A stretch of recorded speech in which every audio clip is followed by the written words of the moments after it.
Salve, salve galera, beleza? Luiz Fernando aqui, trazendo mais um vídeo, já te convidando aí a deixar o like, tocar a notificação, comentar, compartilhar o conteúdo e bichão, se inscreve, tá bom? Se inscreve no canal que é muito importante. Galera, como eu disse, hoje é dia de batalhão de vídeos, né, sobre essas finais, sobre Golden State, sobre Boston Celtics, não tem como falar de outra coisa, né? Temos que falar sobre essas finais, Golden State campeão, e nesse vídeo eu quero listar aqui os vencedores e perdedores dessas finais. Nossa, Luiz, mas o vencedor foi o Warriors e o perdedor foi o Celtics. Não, não é assim. Eu tô falando sobre personagens individuais. Quais jogadores, treinadores foram os vencedores e quais foram os perdedores individualmente nessas finais da NBA.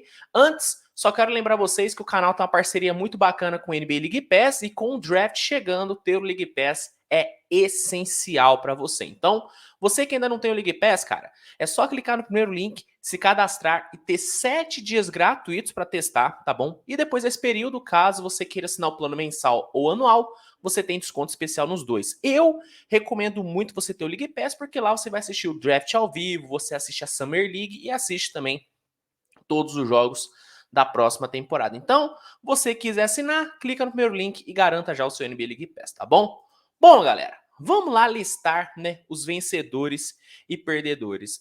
Foi uma final muito legal, porque a gente viu a ascensão e redenção de vários jogadores e a gente também viu a queda de patamar de alguns e vimos estrelas que já eram dadas como consolidadas ganhando um pontinho de interrogação que, para ser bem sincero, eu não esperava que ganhassem. Vamos começar falando de coisa boa? Vamos começar falando sobre os vencedores. Obviamente, quando a gente fala sobre vencedores dessas finais, o primeiro nome que vem na cabeça é o Stephen Curry. Não tem como, né? O Curry, ele é, de longe, o maior vencedor dessas finais. Além dele quebrar toda a narrativa de que ele não era decisivo em finais, de que ele não jogava bem em finais, quebrou esse paradigma que era idiota já, porque o Curry ele foi muito bem em todas as finais que ele jogou, inclusive a de 2018 ele foi fenomenal, mas eu ainda acho que o Durant foi melhor, só para deixar bem claro.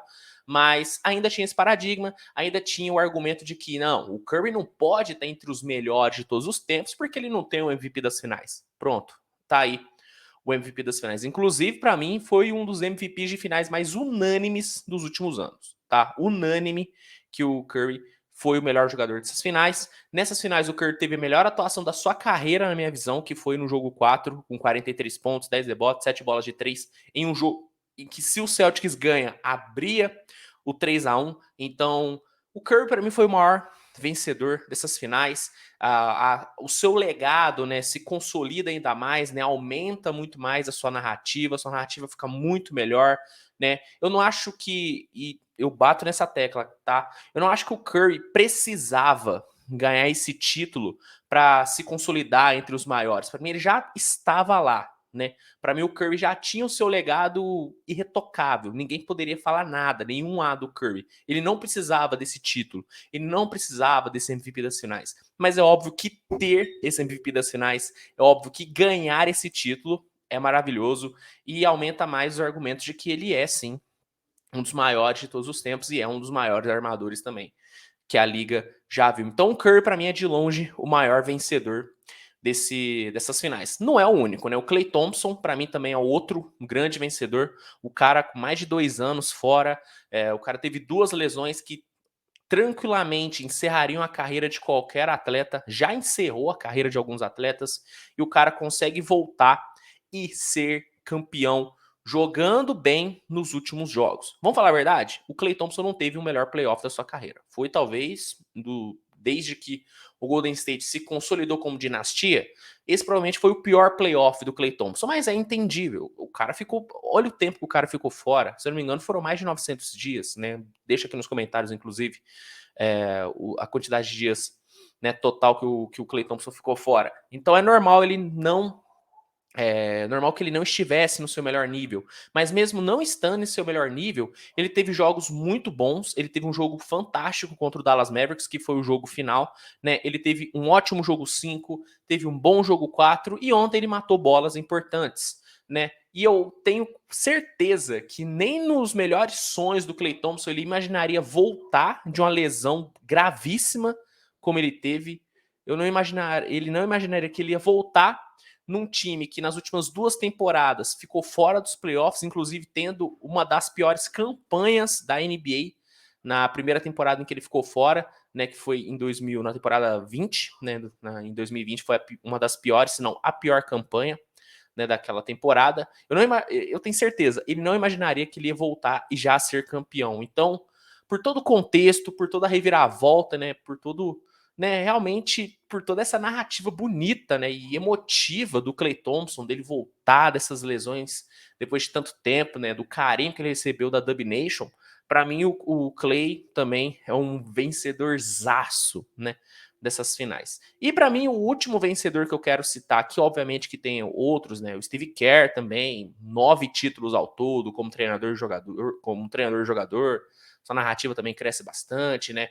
O próprio Bob Myers, né, gerente da equipe do Warriors, é um baita do vencedor por ter conseguido manter esse elenco junto. Inclusive, o Steve Kerr ontem, numa entrevista durante a cerimônia, né, de premiação, ele falou que o Bob Myers merece todos os créditos por ter feito o time ficar junto. Mas eu acho que acima desses, para mim, um grande vencedor, apesar de ter sido um perdedor nas finais, foi o Jaylen Brown, né?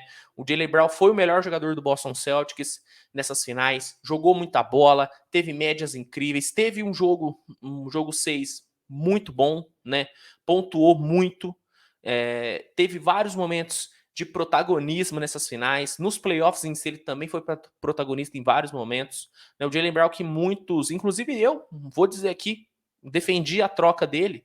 Acreditava que seria interessante para o Jaylen Brown e para o Celtics trocar o jogador para trazer um veterano, para trazer um jogador mais consolidado, e seria bom para o Jaylen Brown se afastar um pouco do Tatum, para caminhar com suas próprias pernas, para ter um protagonismo maior. Eu defendi e eu mordi minha língua, porque ele conseguiu ser protagonista jogando no Celtics, ele jogou como uma super estrela nessas finais, e mesmo com o Jason Tatum no time, daqui a pouquinho eu vou falar do Tatum, relaxa, mesmo tendo o Tatum no time, ele foi o melhor jogador do Celtics. Então, pro Jaylen Brown foi uma baita de uma final, foi uma baita de uma experiência. Ele é jovem pra caramba, não tem nem 25 anos, então ele provavelmente vai estar nas finais novamente. Mas eu acho que pro Jaylen Brown foi muito bom, né? Essas finais foi muito boa. Ele cresce muito, né, no conceito da liga. Hoje as pessoas já vão olhar o Jaylen Brown de uma forma diferente, né? Já vão olhar ele como realmente um All-Star. Então, para mim, o Jaylen Brown é um grande vencedor dessas finais. Falando agora dos perdedores, né? Falando agora do lado ruim dessas finais, para mim tem 2 perdedores claríssimos. O primeiro, assim como o Stephen Curry é unânime o maior vencedor dessas finais, para mim o Jason Tatum é de forma unânime o maior perdedor dessas finais. Não tem como, né? O Tatum, vamos falar bem a verdade, o Tatum sumiu nessas finais. O Tatum jogou muito mal. O Tatum teve um jogo 1 ruim, que foi mascarado pelo número grande de assistências. O Tatum não teve um jogo 2 muito bom, apesar de ter pontuado melhor. Não foi um jogo 2 tão bom. No jogo 3, o Tatum jogou bem, tá? Isso tem que ser dito. No jogo 4, mesmo ele tendo tido um bom aproveitamento, ficou ofuscado, né? No segundo tempo, por exemplo, o Tatum jogou mal. No jogo 4. Jogo 5, foi irrelevante o Jason Tatum no jogo 5.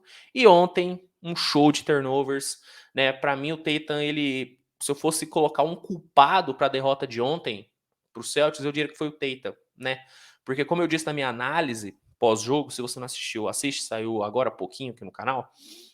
Nos momentos em que o Celtics dava indício de que poderia empatar o jogo, né, quando tava fazendo aquela run, quando tava matando bola em sequência, o Tatum ia lá, dava a bola de graça pro Warriors abrir vantagem. Então o Tatum, para mim, é de longe o maior perdedor, né? O conceito do Tatum perante a liga cai muito.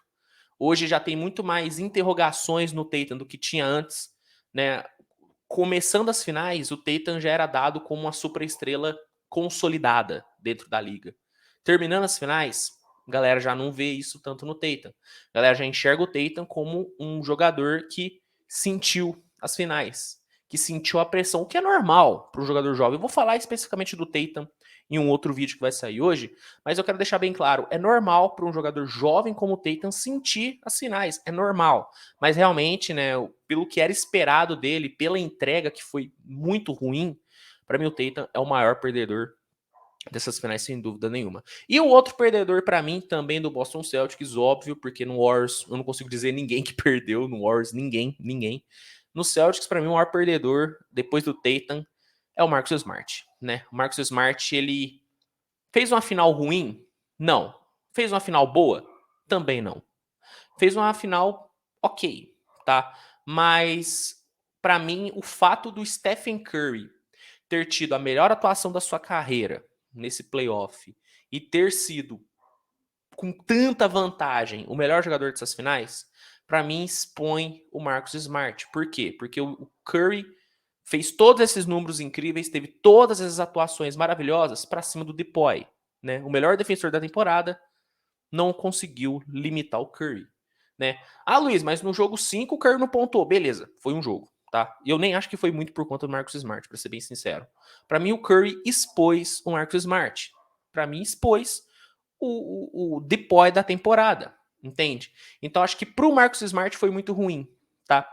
Foi muito ruim. E nesse último jogo 6, eu vou falar isso de novo, eu falei na minha análise pós-jogo, eu vou falar de novo. Foi um papelão os flops do Smart. Ah, Luiz, mas deram certo, deram falta no Curry. Tá, mas é feio.